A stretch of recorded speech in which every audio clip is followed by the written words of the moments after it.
ሰላም ጤና ይስጥልኝ የታማኝ መረጃ የዘወትር ተከታታዮች እንደምን ቆያችሁ? ይህ ከሀገር ውስጥና ከሀገር ውጭ የሚከሰቱ ዕለታዊ መረጃዎች የሚደመጡበት ታማኝ የዜና ምንጭ ነው። ሰብስክራይብ በማድረግ ቤተሰብ ይሁኑ። እንዲሁም ዘወትር የምንለቃቸው ዘገባዎች እንዲደርሱ የደውል ምልክቱን ይጫኑ።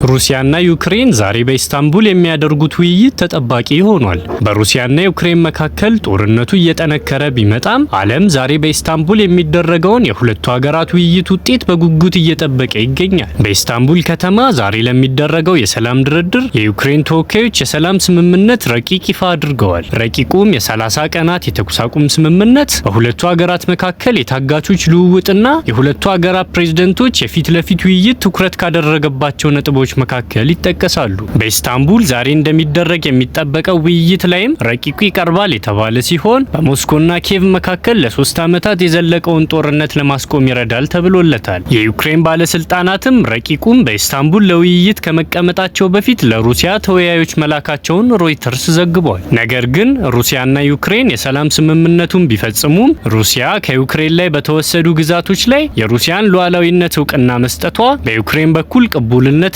እንደማይኖረው ሮይተርስ በዘገባው አክሏል። የአሜሪካው ፕሬዝዳንት ዶናልድ ትራምፕም ሞስኮና ኪየቭ በሰላም ስምምነቱ ላይ በጋራ መስራት አለባቸው፣ ይህ ከሆነ ጦርነቱ የማይቆምበት ምክንያት የለም ብለዋል።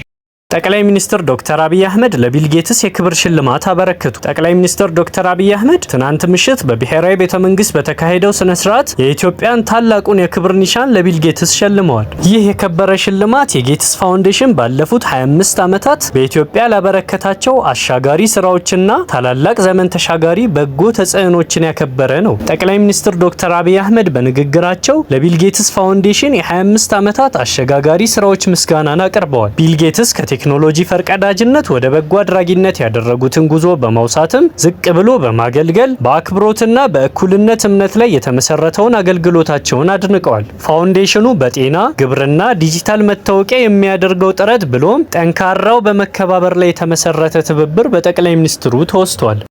በሚስ ወርልድ የቁንጅና ውድድር ኢትዮጵያዊቷ ሀሴት ደረጄ ሁለተኛ ደረጃ በመያዝ አጠናቀቀች። በህንድ በተካሄደው 72ኛው ሚስ ወርልድ የቁንጅና ውድድር ኢትዮጵያን የወከለችው ሀሴት ደረጄ ሁለተኛ ደረጃን ይዛ አጠናቃለች። ሀሴት ደረጄ ከአፍሪካ ቀዳሚ በመሆን ነው ለፍጻሜ ውድድሩ የደረሰችው። በውድድሩ ከእስያ ታይላንዳዊቷ ኦፖል ሱቻታ ውድድሩን አንደኛ በመሆን አጠናቃ ሚስ ወርልድ 2025 አሸናፊ ሆናለች። ከአውሮፓ ፖላንዳዊቷ ማጃ ክላጅዳና ከአሜሪካና ካረቢያን ሀገራት የማረንቲክ ተወላጇ ኦራሊ ጆአኪም ሶስተኛና አራተኛ የወጡ ተወዳዳሪዎች መሆናቸውን ከሚስ ወርልድ ድረገጽ ያገኘነው መረጃ ያመላክታል። ሐማስ የጋዛ የተኩስ አቁም ስምምነት ሀሳብ እንዲሻሻል ያቀረበውን ጥያቄ አሜሪካ ፈጽሞ ተቀባይነት የሌለው ብለዋለች። ሐማስ የአሜሪካ ፕሬዝዳንት ዶናልድ ትራምፕ ልዩ መልእክተኛ በሆኑት ስቲቭ ዊትኮፍ የቀረበው የጋዛ የተኩስ አቁም ስምምነት ሀሳብ ማሻሻያ እንዲደረግበት ጠይቋል። ቡድኑ በቀረበው የተኩስ አቁም ስምምነት ሀሳብ መሰረት 10 በህይወት ያሉ ታጋቾችንና የ18 ታጋቾችን አስክሬኖች ለመመለስ ፈቃደኝነቱን ገልጿል። ሆኖም ግን የተኩስ አቁም ስምምነት ሀሳቡ ጦርነቱ እንዲያበቃና የእስራኤል ጦር ከጋዛ ሰርጥ እንዲወጣ የሚሉ ተጨማሪ ነጥቦችን በማካተት እንዲሻሻል ጠይቋል። የፕሬዝዳንት ትራምፕ ልዩ መልእክተኛ ስቲቭ ዊትኮፍ ግን ጥያቄውን ፈጽሞ ተቀባይነት የሌለው ሲሉ አጣጥለውታል። የእስራኤል ጠቅላይ ሚኒስትር ቤንያሚን ኔታንያሁ በበኩላቸው የተኩስ አቁም ስምምነቱን ወደ ኋላ የሚመልስ ሀሳብ እንደማይቀበሉ ገልጸዋል። አክለውም እስራኤል የታገቱ ዜጎቿን ለማስለቀቅ ጀምራ የነበረውን የተጠናከረ ጥቃት እንደምትቀጥል ዝተዋል። እንደ ሮይተርስ ዘገባ ሐማስ በማሻሻያው እንዲካተቱ ከጠየቃቸው ነጥቦች መካከል አስፈላጊው የሰብአዊ እርዳታ ለዜጎች እንዲደርስ፣ የመሰረተ ልማት ግንባታ እንዲከናወን እንዲሁም ሆስፒታሎችና ትምህርት ቤቶች እንዲከፈቱ የሚሉት ይገኙበታል። የሩሲያ ጦር በዩክሬን 2 ተጨማሪ ይዞታዎች መቆጣጠሩን አስታወቀ። የሩሲያ ጦር በምስራቅና በሰሜን ምስራቅ ዩክሬን 2 ተጨማሪ ይዞታዎችን መቆጣጠሩን ይፋ አድርጓል። እንደ ሩሲያ መከላከያ ሚኒስቴር መረጃ በምስራቃዊው ዶኔክስ ክልል ውስጥ የምትገኘውን ኖቮፒል እና በሰሜን ምስራቅ ሱሚ ክልል የሚገኘውን ቮዶላሂን መቆጣጠሩን አስታውቋል። የሩሲያና የዩክሬን ግጭት ከተቀሰቀሰበት ጊዜ አንስቶ ስትራቴጂካዊ ቀጠና በሆነው የዶኔትስክ ግዛት የሩሲያ ጦር ከፍተኛ ግስጋሴን እያደረገ የሚገኝ ሲሆን 13 የሚሆኑ ቦታዎችንም በእጁ አስገብቷል። በጉዳዩ ላይ የዩክሬን ባለስልጣናት ምንም ያሉት ነገር የሌለ ሲሆን የሩሲያ ጦር ተጨማሪ ይዞታዎችን ለመያዝ ወደፊት እየገፋ መሆኑን መረጃዎች አመላክተዋል።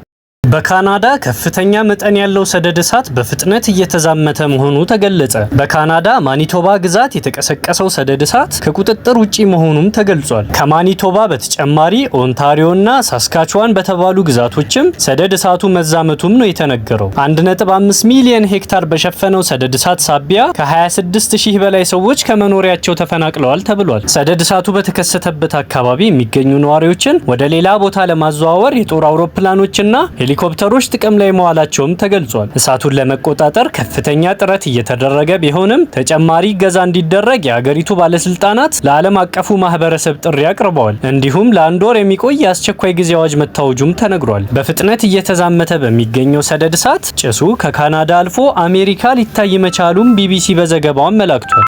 በናይጄሪያ በደረሰው ከባድ የጎርፍ አደጋ ከ200 በላይ ሰዎች ህይወታቸው አለፈ። በማዕከላዊ ናይጄሪያ በደረሰው ከባድ የጎርፍ አደጋ የሟቾች ቁጥር ከ200 ማለፉን የሀገሪቱ ባለስልጣናት አስታውቀዋል። አደጋው የደረሰው ከዋና ከተማዋ አቡጃ 300 ኪሎ ሜትር ርቀት ላይ በምትገኘው ሞኩዋ ከተማ ላይ ነው። በከተማው ውስጥ አሁንም 500 ሰዎች የት እንደደረሱ አለመታወቁንና የፍለጋ ስራው ተጠናክሮ መቀጠሉም ተነግሯል። በደረሰው ከባድ የጎርፍ አደጋ በከተማዋ ውስጥ ባሉ የተለያዩ አካባቢው የሚገኙ ነዋሪዎች ከመኖሪያቸው መፈናቀላቸውም ተጠቅሷል። በማዕከላዊ ናይጄሪያ ሐሙስ ዕለት የጣለው ከባድ ዝናብ ያስከተለው ጎርፍ የ200 በላይ ሰዎች ህይወት መንጠቁን የጠቀሱት ባለስልጣናት የሟቾች ቁጥር ከዚህ ሊበልጥ እንደሚችልም ስጋታቸውን ገልጸዋል። አሁን በናይጄሪያ የዝናብ ወቅት መሆኑን ተከትሎ በቀጣይ ቀናትም ከባድ ዝናብ ሊዘንብ ስለሚችል ዜጎች ጥንቃቄ እንዲያደርጉም የሀገሪቱ አየር ትንበያ ባለስልጣን ቅድመ ማስጠንቀቂያ ማስተላለፉን ቢቢሲ ዘግቧል። በሀገሪቱ በ2022 በደረሰው ከባድ የጎርፍ አደጋ ከ600 በላይ ሰዎች መሞታቸውንና 1.3 ሚሊዮን ሰዎች ደግሞ መፈናቀላቸውን ዘገባው አስታውሷል።